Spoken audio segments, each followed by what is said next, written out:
Ata manushyaha katam moksham apnuvanti iti aha. This is the bhumika of the mantra, Yajurveda 33/60. In every Veda mantra, Maharishi Danan Saraswati used to give a bhumika. Bhumika means the preface of the mantra, or we can say what is the prime focus of this mantra. Ata manushyaha katam moksham apnuvanti iti aha. How the human beings can attain moksha is discussed in this mantra. That is the bhumika of the mantra. In the Bhavartha Bhashya, Maharishi writes, Ye nasha utpatti rahita manushya dehadara jiva. Vijaya utpatti nasharahitam jagat swaminam paramatma. Paramatmanam upasayato binnam tad anno upasante te bandham vihaya moksham abhigacheyuhu. Moksham. The title of the mantra is how human beings are attaining moksha. So, in the mantra's Bhavartha Bhashya, Maharishi writes, Bandham vihaya moksham. From the bondage to enlightenment, from the bondage to emancipation. How the human beings can attain emancipation. He says, the mantra says, E nasha utpatti rahita manushya dehadara jiva. See the definition of jivatma. The definition of jivatma is, number one, nasha utpatti rahita. Jivatma never gets born, never dies. Nash means death. Utpatti means birth. The jivatma does not get birth and death. Jivatma is never born, Jivatma is never dead. But Manushya Dehadara. But Jivatma comes into the human body. Jivatma Dehadara. Jivatma holds the body. The body also holds the Jivatma. The Jivatma holds the body. Manushya Dehadara. In the Manushya Deha only, in the human body only, Jivatma can attain moksha. Jivatma can get itself freed from bandhan to moksha only in the Manushya Deha. No, animals cannot worship Paramatma. Animals cannot attain moksha. Animals, the Jivatma in the animal has to come to human body to attain moksha. So this is point number one. He ye nasha utpatti rahita manushya dehadara jiva. So the advice is given by Paramatma to Jivatma on how the Jivatma can attain moksha in the human body, not in any other body. So we must be happy in a way that we have got human body, and all of us are eligible to attain moksha. All of us have the capability to attain moksha. That is very, very important point we must understand. We must not judge ourselves. Arey, I am a Shudra. Arey, I am a scheduled caste. People write even today in my channel, Sir, your Agnihotra video is very good. I am a scheduled caste. Can I do Agnihotra? Why you are degrading yourself as scheduled caste, a scheduled tribe? Somebody has named you scheduled caste. Leave it. Paramatma says, Manushya. Are you a human being? Yes. You are a human being. So you are also eligible for moksha. You are eligible for moksha. You must make yourself capable. We must all make ourselves capable. That is the first and foremost requirement to attain moksha. This is point number one. Point number two is Vijaya Utpatti Nasharahitam Jagat Swaminam Paramatmanam. What is the next definition of Paramatma? Paramatma is Utpatti Nasharahitam. Paramatma also does not get birth. Paramatma also does not die. But Paramatma does not come in the body. Jagat Swaminam. Paramatma is the Swami of the Jagat. Paramatma is our Swami. He is our Malik. He is our Father. He is our Creator. We must submit ourselves to Paramatma. And Vijaya means one who has won over this entire universe. And by worshipping that Paramatma, we can also win over our body, we can also win over the internal enemies in our body. Vijay Prapt kar sakte. Vijay Prapt means we can win over the enemies. Most of the time our enemies are not external. Most of the time the enemies are internal. Because of internal enemies, we make external enemies. Because of anger, we make external enemies. Because of Kam, Krodh, Mad, Lobh, Ahankar, we make external enemies. So, we must win over our internal enemies first. That's why we must worship Paramatma, Vijaya. Vijaya, when we worship this Swami Paramatma, we can win over the internal enemies. When we win over our internal enemies, most of the time the external enemies will be gone. Most of the time. Sometime external enemies will still continue to exist. We should not worry about it. The main focus for us is internal enemies, Vijaya. So by the second point in this mantra, first point is Jivatma, second point is Paramatma, and Paramatma is also Utpatti Nasharahitam. Paramatma is also eternal. Jivatma also is eternal. Paramatma is Swami of the Jivatma. Paramatma is the owner of this entire universe. So, how do you attain moksha? I told the subject matter of the mantra is Ata Manushyaha Katam Moksham Apnuvanti. How to attain moksha is the subject matter of the mantra. So, first mantra introduces Jivatma and Paramatma. Now we know who is Paramatma, we know who is Jivatma. We are Jivatma and we have Paramatma who is the Swami of all of us. The problem is we don't accept Paramatma as our Swami.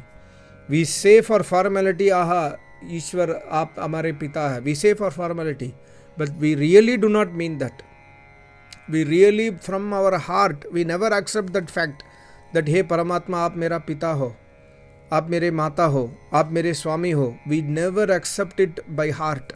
We just say by voice. That's what the mantra says. Upasayato bhinnam tad anna upasante. इस परमात्मा को छोड़कर और इस परमात्मा के तुल्य किसी भी वस्तु को प्यार नहीं करना चाहिए. Means leaving this Paramatma who is Jagat Swami, who is Jagat Pita, who is Paramapita, who is Vijay Dene Wala, who is making us win over our internal enemies, leaving this Paramatma, let us not worship anybody, anything else. Any other thing we must not like as much as Paramatma. When we attain this stage, I do not like anything else. Today we are attracted towards mobile phones. We are attracted towards smart watches. We are attracted towards car, bungalow. We are attracted towards beautiful dresses. How to make up myself to look attractive and beautiful. We are focusing on that. How do I attract my colleagues in the office? How do I attract my boss? Not in a wrong sense, in a right sense, so that I get increment year on year. How do I impress others? How to win over an argument in the office. These are all our focus. We love these things. We love the mobile phone. We love battery backup. We love, different iPads, tablets. We love different cameras. We love to go from one place to another place. We love to go to tourist places.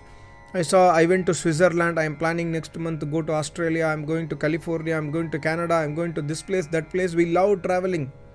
We love buying different cars. We love doing stock trading, stock marketing. We love convincing people. We love counseling. We love also doing Ved Prachar. But we do not want to follow Vedas. We love most of the people whom I know, they love doing Ved Prachar. They are totally indulged in Ved Prachar. But do they really follow Vedas? I really doubt. So, Paramatma says in this mantra, when you have love towards anything else other than me, you will not get moksha. When you love me as you love others, like as I told this various example, you love your wife so much. Paramatma is second only, third only. First love is wife, second love is mother or father, or ulta. First love is mother, second love is wife or husband. First love is husband, first love is my son, first love is my daughter, first love is my property. But when the first love with Paramatma happens, when my first love is Paramatma, remember one thing, you can love only one person. It is only one person always. There is only one heart we have, one mind we have. Rest all is second. The second does not matter. What matters is first. The first thing we love is Paramatma. When Paramatma becomes our lover, by heart and soul we want only Paramatma, we love only Paramatma. This is the stage of complete Vairagya. So the mantra says, Bandham vihaya moksham abhigacchatu, moksham abhigaccheyohu. You will attain moksha, you will leave your bandhan. What is our bandhan? Avidya.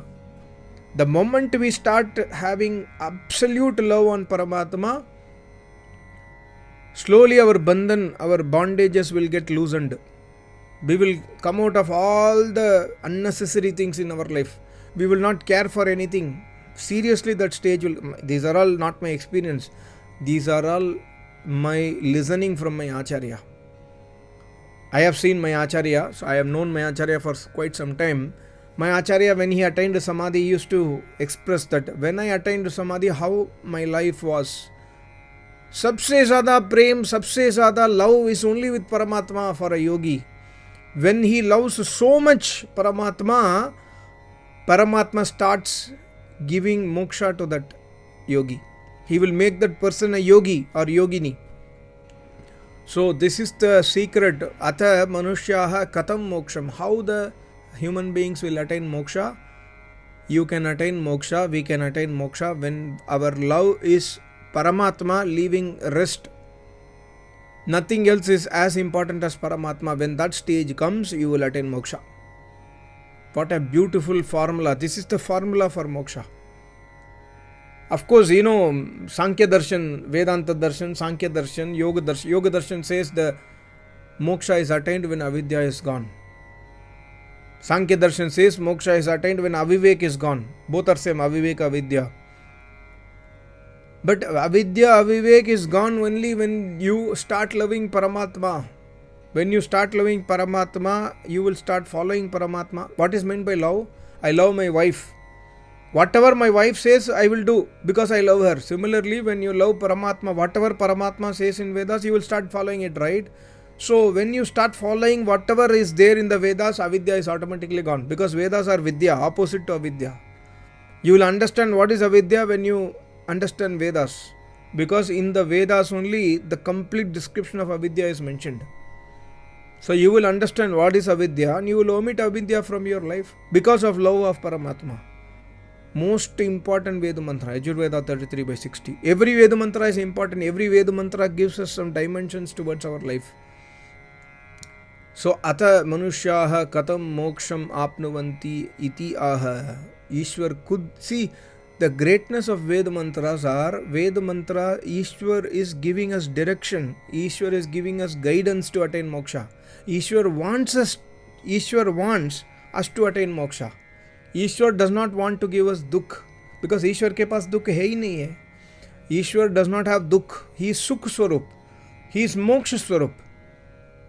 He is devoid of any bandhan. So he wants to give the same to Jivatma. Even though we are Nasharahitam, even though we are eternal, but still we are in bondage. And this bondage is broken by completely starting loving that Paramatma. How do you love Paramatma? This is the important question. Like, some days back I was discussing with someone. He was telling that I know I have to love Paramatma, but I am unable to love Paramatma. Why? You are unable to love someone because you do not know about that person. The more you start knowing about a person, you will either hate him or start loving him, right? The more you know a person, either you will start hating him because of his bad qualities or you will start loving him because of his good qualities. Similarly, you are not getting love towards Paramatma because you do not listen about Paramatma. Every day, that's why it's important to listen about Paramatma. Every day it is important to understand and meditate upon that Paramatma. So, when you start listening to Paramatma more and more, slowly, you will start developing love towards Paramatma. But Paramatma will not become our first love. That is a very difficult task to attain. That is a very difficult position that I love only Paramatma. मेरा सबसे बड़ा प्यार Paramatma से है. This is not easy to attain. For this we must do tapasya. We must do Ishwar Pranidhan. We must do Swadhyaya. We must do Ashtang Yoga Tapasya. We must listen Vedas again and again for coming to this stage. It is a slow process. We should not force it. It's a slow process. You cannot force love also. Slowly it will happen. But we must continue the process. Start somewhere and continue the process again and again. It's a very, very important Veda mantra. Thank you so much. Namaste. Om.